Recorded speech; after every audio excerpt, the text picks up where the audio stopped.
6h à 9h, lève-toi du bon pied. Écoute ou regarde le 6-9 de Morax. Et nous parlons de l'Eurovision, un événement emblématique du patrimoine musical européen qui continue de susciter l'enthousiasme et de fasciner un public toujours plus nombreux, dépassant les frontières du continent. Depuis sa création en Suisse, à Lugano, en 1956, il a su évoluer, se renouveler, défiant les critiques, les puristes de la musique. Cette année, c'est le jeune chanteur saint-gallois Remo Forer, âgé de 21 ans, qui a remporté l'émission The Voice Suisse en 2020, qui aura l'honneur de représenter et défendre les couleurs de la Suisse au concours de l'Eurovision de la chanson 2023. L'événement se déroulera donc du 9 au 13 mai prochain à Liverpool. Et Remo Forer considère ça comme la Champions League de la musique. Bonjour Jean-Marc Richard. Bonjour à tous. C'est ça, c'est juste, c'est la Champions League de la musique. Sûr, c'est ça. Ouais, je pense. C'est quoi, The Voice, c'est quoi, la 3e ligue? Alors, je dirais que c'est la 2e, pour être gentil. Remo Forer, qu'on a reçu, on va juste peut-être commencer par ça. On l'a reçu il y a quelques jours, ici même sur le plateau. C'était l'invité de Virgile, entre 16h et 20h. On avait aussi d'ailleurs diffusé un petit extrait de sa venue ici dans les studios. 21 ans, une rage, une voix incroyable, un phénomène. Ouais, c'est le phénomène de la chanson chez nous. On découvre pratiquement à chaque concours Eurovision des talents potentiels. Vous venez de diffuser John Steers, il n'était pas très connu avant qu'on le découvre à l'Eurovision et qui gagne presque l'Eurovision. Moi, je dis qu'il a gagné parce qu'il a gagné le jury, mais enfin, voilà, il faut bien qu'on gagne quelque chose, nous les Suisses, donc on s'arrange pour que. Ouais. Mais sinon, Remo Forer vient d'une famille saint-galloise traditionnelle. Vous le disiez il y a quelques instants, et ce qui est très intéressant, c'est qu'il vient du monde. Alors, évidemment, ça me fait particulièrement plaisir en ce qui me concerne, du monde de la musique traditionnelle et populaire, puisqu'il joue de l'accordéon. Enfin voilà. Donc, il entre dans cet univers-là sans prétention particulière. Puis, alors, il y a The Voice Switzerland, évidemment, puis ensuite quelques concours en Allemagne. Mais ce qui fait sa particularité, c'est la maturité et de sa voix et de la personne. On est venu chez vous et je regardais Virgile en train d'interviewer Remo Forer et je disais, mais ce gamin, il a 21 ans pour être mon petit-fils pratiquement. Enfin, bon, j'aurais commencé tôt, mais pour être mon petit-fils. Et du coup, je me disais, mais il a une telle maturité, il a un tel équilibre. Et je pense que ça fait beaucoup. Et en fait, ça s'est révélé, parce que c'est toujours ça l'Eurovision. On voit les clips, tout le monde dit « Ah, ça va gagner, ça va faire ceci, ça va faire cela ». Et avec Nicolas Tanner, on commande depuis 15 ans ensemble, et moi, c'est ma 31e fois aujourd'hui, la semaine prochaine. La semaine prochaine, Et en fait, on dit « Attendez ». Les répétitions. Parce que vous allez voir, il y a des trucs qui vont se cracher, il y a des chansons qui vont prendre. Et là, il est en tête des votes, si vous voulez, des professionnels de la musique par rapport aux répétitions. Okay. Ne rêvons pas, c'est pas une chanson pour gagner, mais je pense que c'est une chanson qui peut faire très fort si on a le vote du public. Parce que, alors vraiment, on parlera peut-être tout à l'heure, mais il y a une grosse erreur qu'a fait l'UR, c'est de supprimer le vote du jury dans les demi-finales. Ce qui fait que le vote public chez nous, c'est problématique. Dans la mesure. Pardon. Par exemple, le vote du public suisse à l'Eurovision, c'est 12 points pour l'Italie, 10 points pour la Serbie, 8 points pour le Portugal, 6 points pour l'Albanie, c'est normal. Ce sont les communautés qui vivent en Suisse qui votent pour leurs chansons. Évidemment. Et ça, c'est génial, parce que ça veut dire que ça réunit tout le monde autour d'un show de TV. Mais aller chercher les communautés suisses à l'étranger, c'est un peu plus compliqué quand même. Vous en avez peut-être quelques-unes dans l'humanitaire en Colombie, mais ça ne vote pas. Enfin voilà. Mais les communautés, peut-être en France, quelques-unes, on sait. Mais ça veut dire, ça, c'est notre problématique. Mais lui, il a une maturité sur scène. Moi, j'étais impressionné par ce qu'on a vu des répétitions. Il faudra vraiment que vous regardiez la demi-finale le 9, parce que vous verrez un truc, il se passe quelque chose. Et c'est aussi, je crois, le fruit du travail qui a été mis en place par nos collègues de la SRF avec la Suiza, puisqu'il y a des camps d'écriture. Ces chansons, elles sont le fruit de ces camps d'écriture. Parfois pas. Parfois, c'est des gens qui présentent des chansons comme ça. Mais cette année, vraiment, dans les chansons qui étaient en finale pour représenter la Suisse, il y avait toutes ces chansons du camp d'écriture. Et c'est très intéressant, parce qu'il y a un vrai travail artistique. Et je dirais que c'est certainement le fruit non seulement de ce travail de la SRF, mais aussi du rajeunissement, si vous voulez, des artistes. Parce qu'on a quand même eu, à un moment donné, des artistes qui avaient une certaine expérience puis qui n'ont pas passé la rampe. Je rappelle quand même que DJ Bobo, il n'est pas allé en finale, alors que tout le monde disait il va gagner. Donc c'est ça, en fait, c'est la maturité. Et lui, il a une maturité, et il a cette voix. C'est incroyable. C'est moi, quand j'ai entendu la chanson, je pensais que ça allait être quelqu'un, je sais pas, de 40, 50 ans. Moi, je me voyais quelqu'un qui a bien Viviane était écorchée par la vie, qu'elle allait chanter ça. Et en fait, lui, il n'a pas encore eu le temps d'être écorché par la vie. Je souhaite qu'il ne le soit pas, mais il la défend, il l'incarne parfaitement. Raymond Favre, je vous propose de regarder un petit extrait de son passage à The Voice Suisse, justement, et on y revient justement d'ici quelques instants. Écoutez, regardez. I'm going under in this time I feel there's no one to save. Une voix comme ça à 21 ans. Et là, il a même 19. Il a 19 là, incroyable. Mais si tu veux, cette chanson, elle peut pas exister sans être incarnée, parce qu'elle a été écrite par un type qui a effectivement l'âge dont je parlais tout à l'heure. Ils sont été plusieurs pour l'écrire, mais moi, quand je l'ai vu arriver.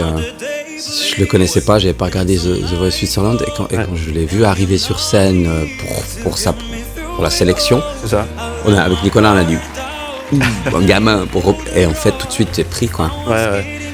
Beaucoup de charisme, une voix incroyable, et on sera là, Jean-Marc, on t'écoutera et on regardera évidemment l'émission le 9, le 9 c'est du 9 au 13. On a des chances cette année parce que chaque année on se dit ça y est, on va y arriver, cette fois c'est la bonne, etc. L'année passée on a bien cru qu'on allait effectivement pouvoir repartir enfin, parce que ça fait un moment que ça s'est pas arrivé, depuis Céline Dion en fait. C'est très rigolo parce que en fait, c'était il y a 2 ans, parce que l'année passée c'était avec... C'était à 2 ans, t'as raison. Ouais. Mais c'est très rigolo parce que en fait, on n'avait pas eu ou pratiquement jamais eu de 12 points depuis Céline Dion. Ouais. Et c'était, nous on attendait ça, on en a eu un peu avec les Vanilla Ninja à l'époque, et puis on a eu aussi Annie Coton qui a fait quelques... Mais c'était presque rien. Moi je pense, j'attends depuis 20 ans des 12 points à peu près. Et je veux dire, on était là, on était commenté avec Nicolas, et on se disait, Israël est le premier pays qui vote. Ouais. On se disait, est-ce que Israël va réussir à nous donner 12 points ? On attend, et on a eu 12 points. C'est la première fois, vraiment. Bon, alors cette année, on se sent comment avant de... on est bien ou pas ? C'est ce que j'évoquais tout à l'heure, c'est cette problématique de la demi-finale. Ouais. Je pense que si on passe la demi-finale, si ça va au-delà des votes que j'appellerais ethniques, puis parce que ça c'est une vraie problématique, et je pense qu'en finale, on peut vraiment faire un très très bon résultat. Je pense qu'on peut être dans les 10 facilement avec une chanson comme ça, et surtout avec son interprétation et avec ce qu'il montre là. Maintenant, je pense qu'il faudra très vite que l'UER remette le jury. Nous, on s'est beaucoup battu il y a 15 ans pour qu'il n'y ait pas que le vote public. Je vais prendre un exemple qui explique bien ça. La Turquie a toujours été en finale. Mais c'est normal, vous avez beaucoup de communautés turques dans le monde. Et donc, même si la chanson était parfois pas extraordinaire, elles allaient toujours en finale. Et on s'est dit, il y a un truc, il faut qu'on modère ça avec des jurys professionnels. Ça fonctionnait bien. L'année passée, il y a eu des jurys qui, semble-t-il, sont un peu arrangés entre eux, mais ça n'a jamais été prouvé. Donc, du coup, ils enlèvent les jurys. Et on se retrouve avec juste le vote public. Et alors là, le vote public, il faut y aller, parce que John Steers, il a largement et facilement gagné le jury, mais c'était très difficile de gagner le vote public quand vous aviez Maneskin en face qui avait, Maneskin méritait de gagner, c'est clair, mais quand ils avaient un potentiel énorme, et la France, l'Italie, l'Espagne ont des potentiels sur les réseaux sociaux qui sont bien supérieurs aux nôtres, quoi. L'Eurovision ce matin, et nous avons le plaisir d'accueillir sur le plateau Jean-Marc Richard. Ça, cette musique, tu la connais bien. Elle est beaucoup plus ancienne que l'Eurovision, celle-là, quand même. Mais ils l'ont bien utilisée, et c'est assez drôle parce que ça nous rappelle à toutes et à tous des choses. Et si vous regardez la télévision, si vous regardez RTS2 mardi, vous verrez, on a préparé quelque chose. 45 minutes avant le show, on s'est dit, il faut qu'on raconte un peu l'histoire, disons, des Suisses à l'Eurovision, les histoires suisses à l'Eurovision. Parce que c'est quand même des trucs complètement incroyables. Bon, d'accord, c'est vrai, Céline Dion a gagné, mais nous, on a retrouvé, par exemple, les archives, et ça, c'est un document inédit, on a retrouvé les archives de la qualification de Céline Dion au Théâtre de Beau-Sobre à Morges, parce qu'en fait, la finale suisse, c'était présenté par Serge Moisson, c'était au Théâtre de Beau-Sobre à Morges, et c'est juste stupéfiant. C'est donc l'année avant Dublin, l'année avant qu'elle gagne. Et puis on s'est dit, mais qu'est-ce qui a fait démarrer la carrière de Céline Dion ? Quand on a écrit le livre avec Nicolas Tanner sur l'Eurovision, qui est paru aux éditions Favre, on a interrogé des gens, y compris on a pris contact avec Céline Dion, etc. Et en fait, elle nous a dit un truc assez fou. Elle nous a dit, en fait, c'est pas tellement la victoire à l'Eurovision, c'est l'année d'après quand j'ai chanté pour la première fois en anglais à Lausanne, à Beaulieu. Parce que la finale était à Beaulieu en 89, et en fait, elle avait décidé de chanter en anglais, et elle a chanté son premier succès. Donc c'est moins l'Eurovision et c'est ce qui se passe avec John Steers. Je pense que c'est intéressant. C'est maintenant qu'on entre dans la vraie et dans la réalité. Et on a sorti ça, on a retrouvé en 1973, pour les plus anciens, je dirais comme moi. Il y a 50 ans, quoi. Comme vous aussi. Ouais, en 1973. Il y en a une ici qui n'est pas née, en tout cas. En 1973, vous avez Michel Buller qui fait la sélection suisse, Patrick Juvet, Henri Dess et Madi Ruda, voilà,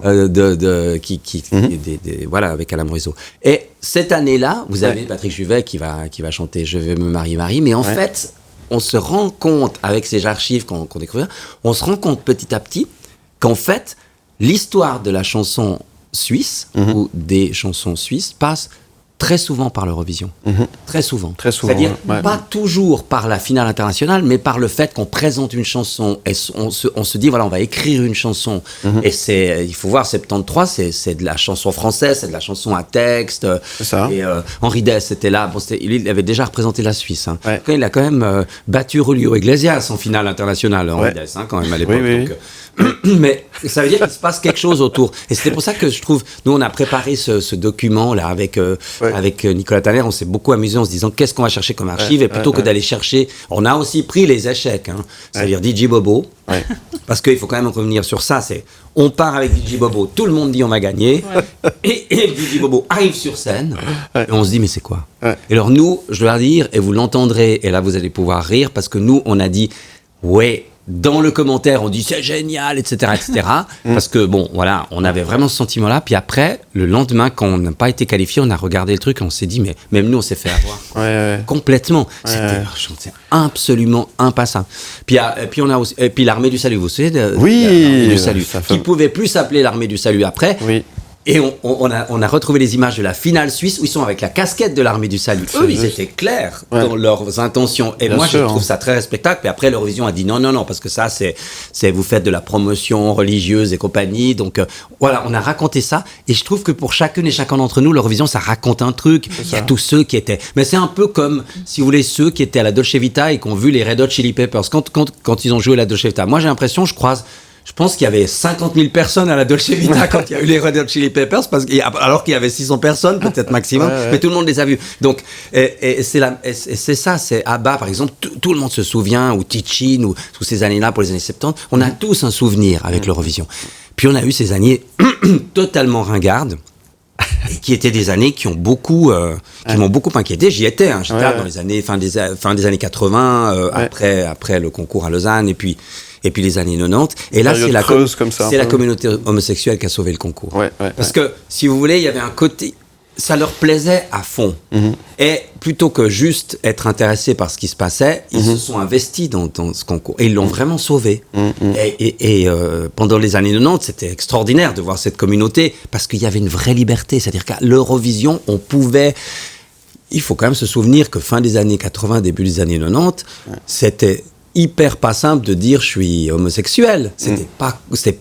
Aujourd'hui, il semble que ça se soit déstigmatisé et tout. Mais ça a été une vraie libération parce que il y avait une scène pour ça, dans les chansons, on pouvait en parler. Donc ça a joué ce rôle-là aussi. C'est pour ça que moi, quand on me dit mais l'Eurovision, quand j'ai commencé à commenter l'Eurovision, mes copains de la Dolce Vita, alors pour ceux qui n'étaient pas nés, la Dolce Vita, c'était quand même le lieu de rock et de hip-hop. Mythique. Mes copains de la Dolce Vita me disent toi, tu bouffes à tous les râteliers. Je dis, mais non, parce que moi, va me dire, toi, qui es un fan de rock, que t'as jamais regardé l'Eurovision en famille quand t'étais petit. Ah non, mais c'est vrai, il y avait déjà des trucs comme ça. Donc, c'est vrai que pour moi, c'est une passion parce que ça répond aussi à l'évolution des choses. Bien sûr. Et c'est de plus en plus jeune dans le regard. C'est le deuxième show le plus regardé au monde après la finale de la Coupe du Monde de foot. Et il se passe quelque chose dans cet événement. Il se passe quelque chose qui nous réunit. Et je trouve extraordinaire qu'on puisse avoir dans le même concours l'Azerbaïdjan et l'Arménie. Comme pendant quelques années, on a quand même eu aussi la Russie et l'Ukraine. Bon là, pour des raisons évidentes, la Russie n'est pas là.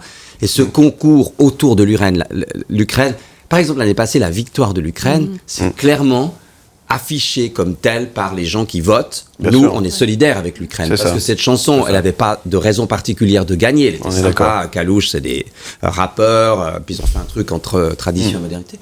Mais il n'y avait pas vraiment de raison qu'ils gagnent. Il y avait juste la raison que les gens voulaient montrer leur solidarité avec l'Ukraine. Et cette année, par exemple, l'Ukraine sera très présente. On aura tous les artistes qui ont gagné leur vision et tout, qui seront là. Alors on me dit, oui, c'est super politique. Bon, enfin, dès que vous réunissez autant de pays, c'est géopolitique. Évidemment, C'est clair. par la force des choses. Réunir autant de pays, ça veut dire réunir. Ça veut pas dire opposer. Et je pense que c'est un des rares trucs qui marche encore en Europe, pour être clair, disons, sans faire de politique ici. Ouais. C'est un des rares trucs qui marche encore en C'est Europe. vrai. Et moi, ça me gêne pas que le Kazakhstan demande à pouvoir rentrer à l'Eurovision, parce que pour moi, l'Europe, c'est encore plus grand que celle qu'on a dans nos frontières telles qu'aujourd'hui, quoi. Et la musique n'a pas de frontières. Exactement. Vous avez été fort, là. Bon, allez, avant de partir à Liverpool, Jean-Marc, pour cette compétition de l'Eurovision, je te propose d'aller faire un petit tour dans les rues de Paris avec Jérémy Amsalag, notre envoyé spécial. Il est à la Foire de Paris. Je ne sais pas ce qu'il nous a préparé aujourd'hui. C'est parti, 7h29. Dans les rues de Paris, avec Jérémy Amsalag. Dieu sait. Alors qu'est-ce que vous êtes venu faire aujourd'hui? C'est surtout le concours d'épines qui m'intéresse, les inventions. Vous m'avez reconnu ou pas? Non. Je suis Jérémy qui dit des bêtises. Ah, d'accord. Ok, bah c'est bien. Jérémy qui dit des bêtises et je suis un inventeur, voilà. Oui. Et là aujourd'hui à la télévision qui me suit. Ah bah d'accord. Et en fait j'ai créé un système révolutionnaire, voilà. C'est un grille-baguette. Un grille-baguette. C'est pour griller les baguettes. Vous aimez la baguette, monsieur? Oui, bah oui. Après votre baguette, si vous avez envie de l'adorer, Ouais. voilà, Il vous pouvez est simplement parisien, faire ça. Alors quelle est la différence avec un grille-pain franco-suisse. classique? C'est pas, ça n'a pas la même forme, enfin, c'est un peu révolutionnaire. Ça vous impressionne? Ouais, bien sûr. C'est vrai. Parce que justement j'en vends. Hein. C'est vrai. Ouais, normalement c'est 249 €, mais là on a une précommande à 189. Ah, ouais, c'est Livrable intéressant. dans 2 ans. Livrable dans 2 ans. Ouais, c'est intéressant. Vous en voulez? Vous êtes où, le stand, il est où? On n'a pas le stand encore. Ah, vous avez une carte? Payé en direct, en cash. Qu'est-ce que vous pensez des inventaires? Des inventeurs. Ah, ben c'est très intelligent ce qu'ils inventent. Merci. Derrière. Inventeur. Ah, c'est vrai. Et Ouais, je vous suis inventez inventeur. quoi? Créer l'or. L'or. L'or, les bijoux d'or. Ah bon? C'est vrai? C'est moi qui ai créé ça. Vous n'avez pas d'échantillon là sur vous? Bah, c'est bien. Bah, Vous aimez l'or, madame? Oui, j'aime bien. J'en ai chez moi. Merci. Voilà. De rien. Vous voulez dire un petit mot à la télévision suisse? Ben, gros bisous à la télévision suisse et puis c'est gros bisous de la Guyane. Me remercier pour l'invention. Et puis oui, je remercie ce monsieur pour son invention. Il n'y a pas de souci. Il est beau comme son invention aussi. Vous êtes célibataire, madame? Oui, oui. Moi aussi. Donc vous êtes suisse, hein? Oui, non, je suis suisse, oui. Vous savez le nombre d'habitants qu'il y a en Suisse? Non, pas du tout. À peu près à 10 millions près. 50 000 habitants, j'en sais rien. 50 000 habitants. Nous, on est 80 000 habitants. 8 000? 8 000 habitants, ouais. Ah, d'accord. Un petit pays. Ah. Merci Jérémy Amsalag, qu'on retrouve tous les jours à 7h30 pour un nouvel épisode dans les rues de Paris. Marc Richard qui est avec nous ce matin, on parle de l'Eurovision, j'ai mis les trompettes. Ouais, de il la met fanfare. un petit bouton, il pèse sur le bouton, t'as le truc de l'Eurovision qui arrive, c'est quand même magique. C'est génial, t'as vu Ouais. ça n'arrête pas le progrès. Hein. Marius Baer, tiens, on vient de l'écouter et Oui. de le regarder. Marius Baer, autre candidat aussi, qui avait aussi... Qui a bien réussi. Hein. Qui a bien Sa réussi, chanson oui. n'était pas simple. Hein, Non. parce qu'il est arrivé avec une chanson qui faisait assez penser quand même à ces chansons de la COP à Noël, quoi. Et ça, c'est c'était vrai. la réaction de mon fils. pas pensé à ça. Quand on a écouté la chanson, mon fils dit... Il a 14 ans, hein, donc il Ouais, fait ouais. partie de ces générations aussi passionnées de l'Eurovision. Ouais. Il me dit, c'est une chanson pour la COP à Noël. Je dis, non, attends.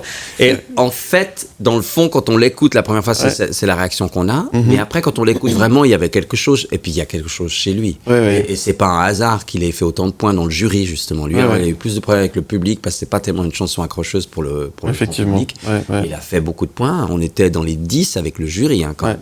Et donc, et puis, je crois entre John Steers, lui, Lucaini et Marius Baer, cette génération, c'est quand même assez fascinant en Suisse Ouais, de c'est découvrir ça, cette ouais. génération. Et enfin, on a une génération inter-frontière, barrière de Rösti, comme Oui, je dis. ça, C'est-à-dire c'est ce qu'on que a j'allais enfin dire. des gens qui... John Steers, en Suisse alémanique, a fait la une du Schweizer Illustriert, hein, quand même, ce qui est pas négligeable. Tout à Et fait. puis, on sait maintenant qui est Marius Baer, on sait qui est Lucaini, on va très vite savoir qui est Raymond Forer. Pour nous, c'est hyper important.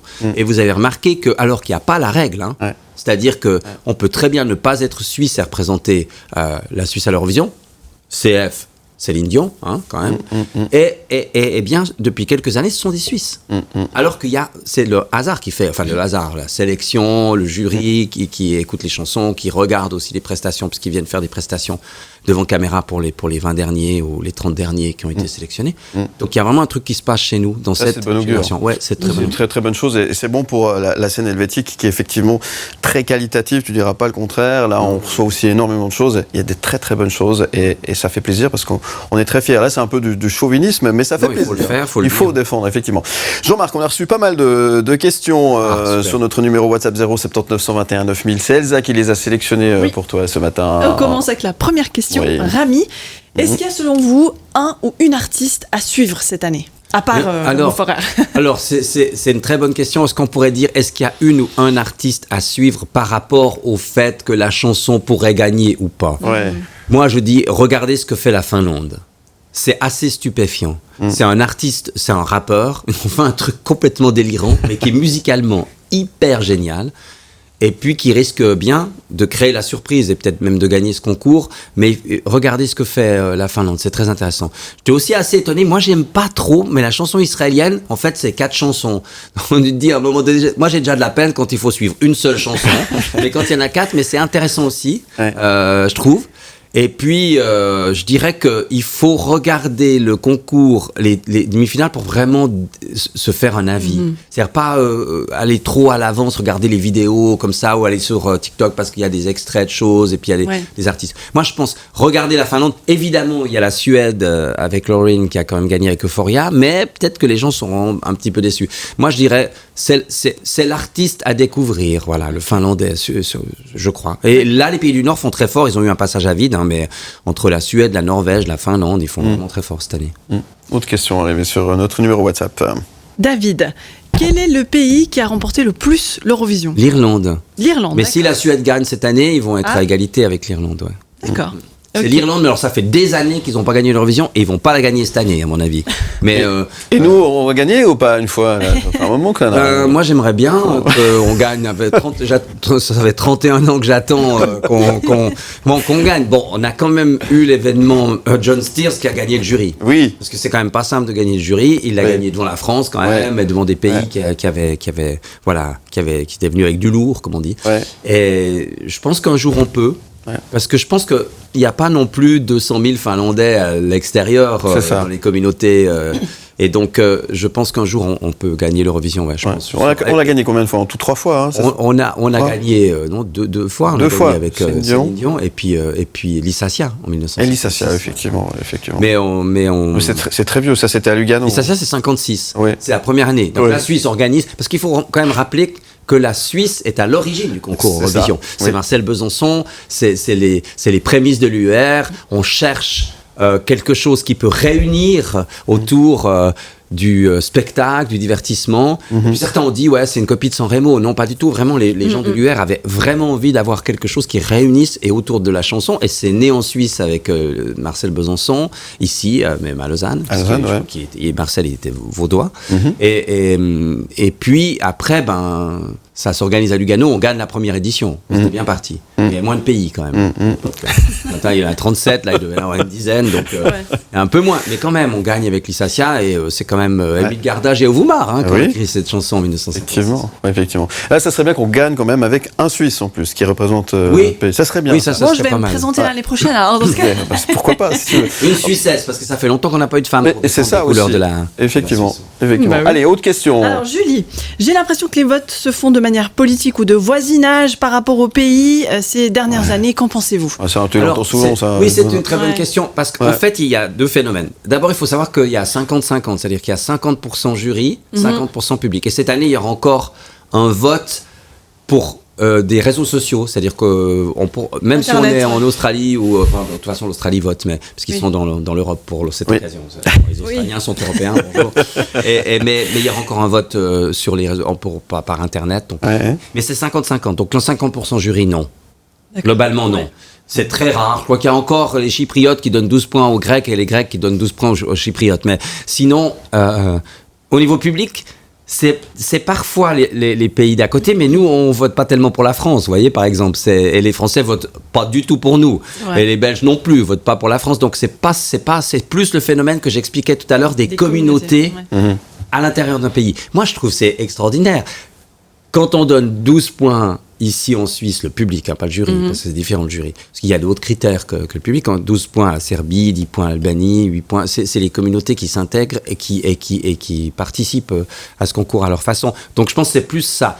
Alors, sauf que dans les pays d'Europe du Nord, c'est clair que c'est aussi... Parce que c'est pas très grand. Alors, les Suédois connaissent le marché musical des Norvégiens, donc les Norvégiens connaissent les Suédois. Donc là, mais il y a effectivement... Mais c'est fini, cette histoire de systématiquement 12 points de... Mais à part ça, il faut quand même rappeler que l'Ukraine donnait systématiquement 12 points à la Russie, et la Russie donnait systématiquement 12 points à l'Ukraine aussi. Donc, c'est pas tellement au niveau politique, mais plutôt au niveau proximité.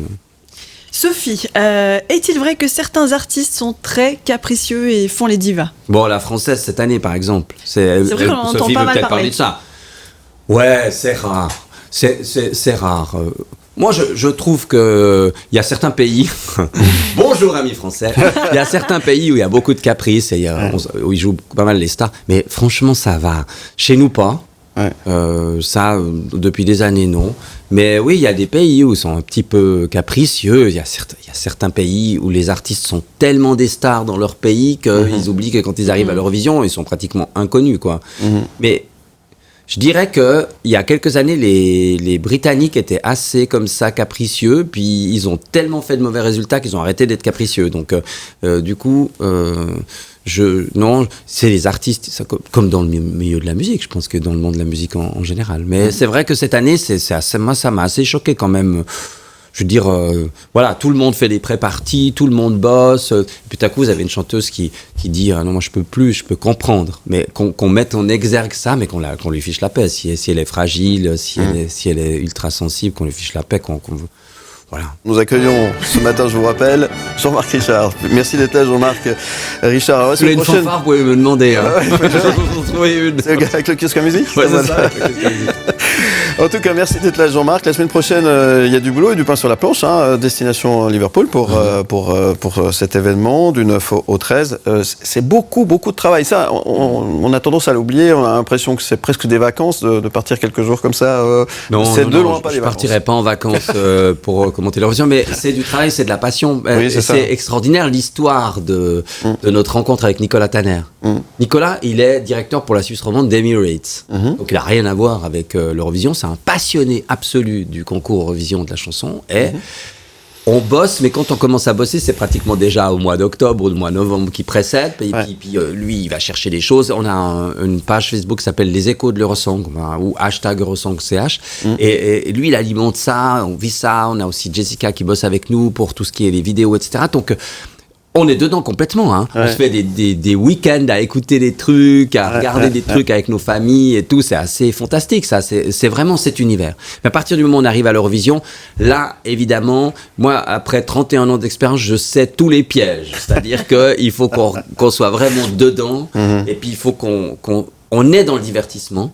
Mais il y a plus que ça avec l'Eurovision. C'est-à-dire il y a un respect qu'on doit aux artistes, mais il y a un respect aussi qu'on doit à nos téléspectatrices, téléspectateurs, voilà, parce que je pense que dans le fond, c'est un concours qui est plus sérieux que ce qu'on pourrait imaginer. Même s'il y a un côté très décalé, il y a quand même des messages qui passent. Nous, on a quand même un message assez fort avec Watergun. Il y a des messages qui passent. Il y a une responsabilité. Il y a des responsabilités. Bien sûr. Et ces responsabilités, on les endosse, on les prend. Et puis, on prépare des petites choses comme ce qu'on a préparé pour l'après-demi-finale, pour nous rappeler, pour nous faire revivre tout ça. On a écrit le bouquin de l'Eurovision. On l'a écrit à 3. Nicolas, Marie Clapasson et moi. Et on s'est fait des week-ends complets à se remémorer les trucs d'Eurovision. C'était quand ils ont suffisant. Mais on dit ah mais oui, tu te souviens. Et alors vous demandez à Nicolas Tanner 1969, il donne les résultats de tout. Donc, mais je veux dire, on s'est souvenu mais qu'est-ce qui s'était passé cette année-là pour nous? Où est-ce qu'on était? Qu'est-ce qu'on vivait? Parce que c'est chaque année. Et puis c'est un truc qui existe depuis 1956 qui touche à plusieurs générations. Et on voit les questions, c'est des questions hyper intelligentes, quoi. Vous pouvez en poser encore, si vous voulez. Pas beaucoup de temps. Tu ne seras pas tout seul pour présenter. Tu seras bien accompagné. Alors, Pour les 2 demi-finales, il y aura Nicolas Tanner, bien sûr, et pour la finale, Format. Et oui, parce que moi, je trouve important qu'il y ait un regard féminin et surtout un regard un peu décalé de nous comme spécialistes, c'est-à-dire que quelqu'un qui est du milieu aussi. Qui est musicienne en plus. Berset, je t'aime, c'était parfait.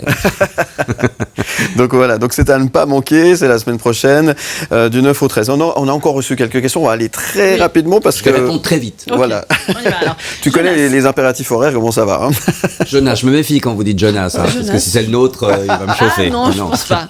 Pourquoi ne pas proposer une chanson en romanche pour représenter la Suisse? Il y a eu. Déjà eu. Oui, il y a Fourbaz qui a fait une chanson en romanche, c'était justement au lieu. Hein. Oui, c'est juste. Moi, je pense que c'est une vraie question. Ouais. Et on a toujours les meilleurs résultats, disons-le franchement, qu'on a eu à l'Eurovision, c'était quand on chantait en français. Voilà. Voilà. Alors, Loris, qui est votre chouchou Cette année, Oui. Raymond Forêt. Non, franchement, Raymond Forêt, cette année. Ouais. Bon, c'est vrai que... C'est pas gagné d'avance, hein, parce que je me méfiais au début, je me disais où, comment et tout, mais non, c'est Raymond Forêt. Ouais. Sarah, est-ce que l'intelligence artificielle pourrait-elle avoir sa place d'une manière ou d'une autre dans le concours? I hope no. Ouais. J'espère que pas. Okay. Voilà. Et là, on a peut-être pour l'écriture d'une chanson, peut-être pour l'écriture des paroles, mais je pense que, et c'est ça qui fait la force, on est sur scène. Ouais, c'est des vraies personnes. Et quand tu es sur scène, c'est des vraies personnes. Et voilà. Non. D'accord. Ok, une dernière. Toute dernière. Alex, pensez-vous que ce soit bien d'avoir gardé les couleurs du drapeau ukrainien sur le logo officiel? Oui, parce que c'est clair que c'est l'Ukraine qui devait l'organiser. Oui. Et ils peuvent pas l'organiser. Donc les Britanniques ont eu beaucoup de respect pour ça. Ils étaient deuxièmes, donc c'est à eux de l'organiser. Ouais. Je pense que c'était important. Ouais, je pense que c'était même pas un acte politique, c'est juste pour rappeler que c'est eux qui devaient l'organiser. Fair play en fait. Voilà, c'est fair play, ouais, absolument. Très bien. En tout cas, merci pour toutes ces questions. Merci beaucoup Jean-Marc d'être venu. Mais c'était un plaisir dans votre bel écran ici. Tu reviens quand tu veux. Plaisir de te retrouver. Ah oui, Momo, c'est vraiment vraiment un grand plaisir de t'avoir autour de cette table. Qu'est-ce qu'on peut te souhaiter aujourd'hui, Jean-Marc? C'est une très bonne question. On peut me souhaiter une très bonne journée, mais elle le sera. Et puis un très bon concours de l'Eurovision que je me réjouis de partager avec vous.